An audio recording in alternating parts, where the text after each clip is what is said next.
احمد جو ہمیشہ بہادر بنتا تھا، اس کے چہرے پر بھی کچھ خوف کے آثار نمایاں تھے۔ میں نے ٹارچ کی روشنی چھت کی طرف کی، لیکن وہاں صرف بوسیدہ لکڑی کی بیمیں اور گہرے سائے تھے۔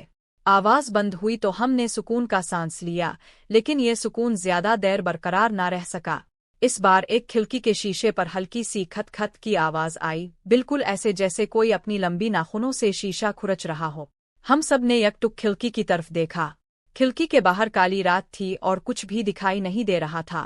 احمد نے بہادری سے کام لیتے ہوئے آہستہ سے کھڑکی کے قریب جانے کی کوشش کی۔ وہ ابھی 2 قدم ہی چلا تھا کہ کھڑکی کے شیشے پر ایک سایہ نمودار ہوا، ایک ایسا سایہ جو کسی انسان کا نہیں ہو سکتا تھا۔ وہ سایہ لمبا اور پتلا تھا، لیکن اس کے ہاتھ غیر معمولی طور پر لمبے اور پتلے تھے، جن پر عجیب سی لمبی انگلیاں تھیں۔ اس کے سر پر کوئی واضح شکل نہیں تھی، بس ایک غیر معمولی سا دھندلا پن تھا۔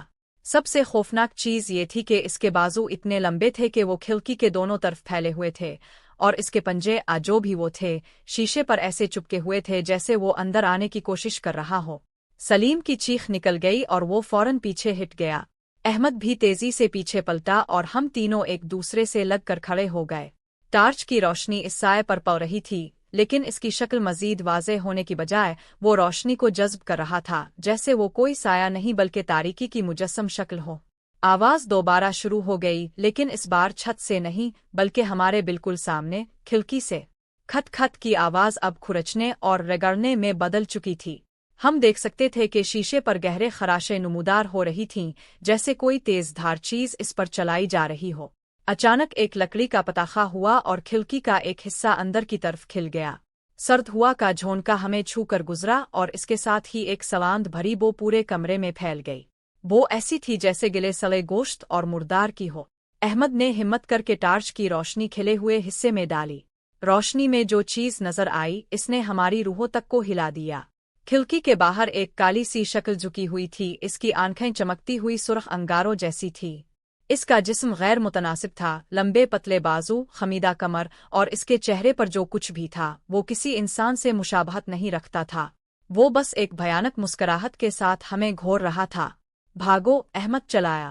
ہم نے ایک لمحہ بھی ضائع نہیں کیا اور اندھیرے میں ہی چیختے ہوئے کمرے سے باہر بھاگے۔ سیڑھیوں سے اترتے ہوئے ہمیں لگا جیسے وہ چیز ہمارے پیچھے آ رہی ہے۔ اس کے چلنے کی آواز قدموں کی نہیں تھی، بلکہ ایک عجیب سی گھسٹنے اور پتوں کے کھرچنے کی آواز تھی، جیسے کوئی غیر انسانی مخلوق رینگتی ہوئی آ رہی ہو۔ ہم حویلی کے دروازے کی طرف بھاگے، جو قسمت سے کھلا ہوا تھا۔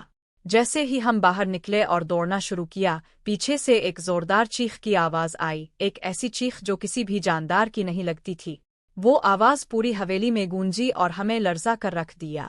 ہم نے پیچھے مڑ کر نہیں دیکھا، بس مانگتے چلے گئے جب تک کہ شہر کی روشنیاں نظر نہیں آ گئی۔ اگلی صبح ہم نے مقامی لوگوں سے بات کی تو انہوں نے سر ہلایا اور کہا کہ یہ حویلی صدیوں سے ایک رات کے مسافر کا ٹھکانہ ہے، ایک ایسی مخلوق جو صرف تاریکی میں نکلتی ہے اور انسانوں کا شکار کرتی ہے۔ اس رات کے بعد سے ہم تینوں نے کبھی بھی کسی ویران جگہ پر رات گزارنے کی ہمت نہیں کی، اور جب بھی رات کی خاموشی میں کوئی غیر معمولی آواز سنائی دیتی ہے تو ہمیں وہ سرخ آنکھیں اور سوانح بھری بو یاد آ جاتی ہے، حویلی کے پراسرار مسافر کی، جو آج بھی اس ویرانے میں چھپا ہوا اپنے اگلے